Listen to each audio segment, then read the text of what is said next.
Hi, YouTube. I received some interesting questions on Mark and Q document, and I thought I'd go ahead and kick this whole Mark thing off by addressing some of those questions and trying to let people know where I'm coming from on these issues. And when you go back into the proposed hypotheses of how these three synoptic gospels work together, they all have one basic theme. They're all trying to force consistency where none exists. Mark, Matthew, and Luke are inconsistent. They're inconsistent on a lot of levels. And when you get to the two-source hypothesis, where you're talking about Mark and Q, Q is there to basically try and explain why Matthew and Luke are so contradictory, are opposed to each other. Matthew and Luke, in that proposition, they do not know each other. They do not know of each other's texts. So you have hypothetical Q come along to try and explain this and try and say, well, they're all consistent. My proposition is that none of them were intended to be consistent. None of these texts. Mark was not intended to be like Matthew or Luke or John. In the same way that Marcion is not like Marcion is not like these four gospels. It's exactly the same thing. Mark, Matthew, Luke, and John were not intended to be consistent. That was not the original intent. So there is no reason to hypothesize Q document. There's no reason. Now, on some texts, it's obvious that there are protos, but that still doesn't, even with the protos, it doesn't matter. What matters is that you have the proto, not where it fits so much. You need to know what the proto is, obviously. But each text is a different theology. And so I do not use hypothetical Q.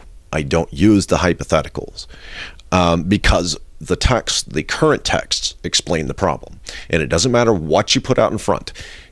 Like I say, I put Marcion out in front, but let's put Mark out in front, just for argument's sake.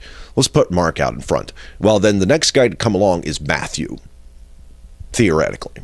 What does Matthew do? He butchers the crap out of Mark's text and writes something completely bizarro different. And what does Luke do? Well, Luke says, well, Matthew's just flat out wrong and just contradicts the crap out of him and adds other stories which into a completely different order for no apparent reason. I mean, this is the problem with these texts. And this is why hypothetical Q is thrown out there. But these texts were never intended to be consistent. And it does work. It can work. Mark, Matthew, and Luke, except that we actually have a proto-Luke. It's called Marcion. And when you throw Marcion out in front of this whole thing, then it explains where all of it came from.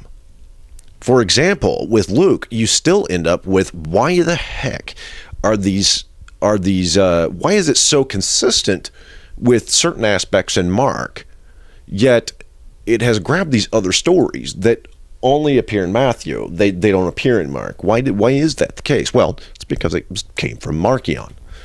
The whole thing came from Marcion after the John the Baptist story. It came from Marcion. All of these theologies are different. They were not supposed to be consistent. They were not supposed to be shoved into one canon. And that's what Irenaeus does around 185, 200. He shoves four gospels into one canon that were never intended to be into that canon, into one canon. So, we can argue it, consistencies, inconsistencies, all that stuff. To me, that's just nonsense. It just is nonsense. And I know that scholars have taken a lot of time digging back through here, trying to figure out why words are here and not here, why this contradicts, why all three gospels contradict on certain aspects. I understand that. I also think it's a humongous waste of time because these three texts were never intended to be consistent. What's important is that the words are there, not why they are there, not why they are there compared to another gospel. I mean, we're not trying to figure out why these three texts are not exactly the same. That's absurd. They should never be exactly the same, because these three texts, and John and Marcion, are all different theologies, completely different theologies, and the range on these gospels is massive. When you talk about Mark alone, the first known dating is an assumed date on Papias. Date range on him, 130 to into the 160s, though 155 is sometimes considered a death date, but I've got him post-Bar Kook, probably about 140. 140, 150. That's it. They put it at 71. There's your range, 71 to 140 to 150. That's the range on it. Okay? So, again, I throw all these into one basket because they are all different theologies. I'm not going to sit here and try and explain certain aspects of the text, because certain aspects of the text are, in my opinion, just irrelevant, just absolutely irrelevant, because they were not intended to be consistent. On the other hand, there are some other aspects that contribute to the theology, so I will be talking about those, like the crudeness of Mark and that sort of thing. I will be talking about those aspects. I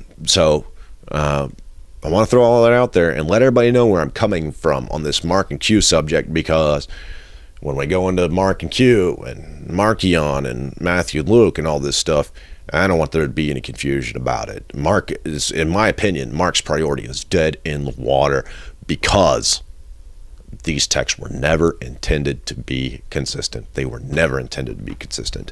And it's really that reliance on consistency that puts it out front. So I think that's all I got for you today. Thanks a lot, folks. We'll talk at you later. Bye.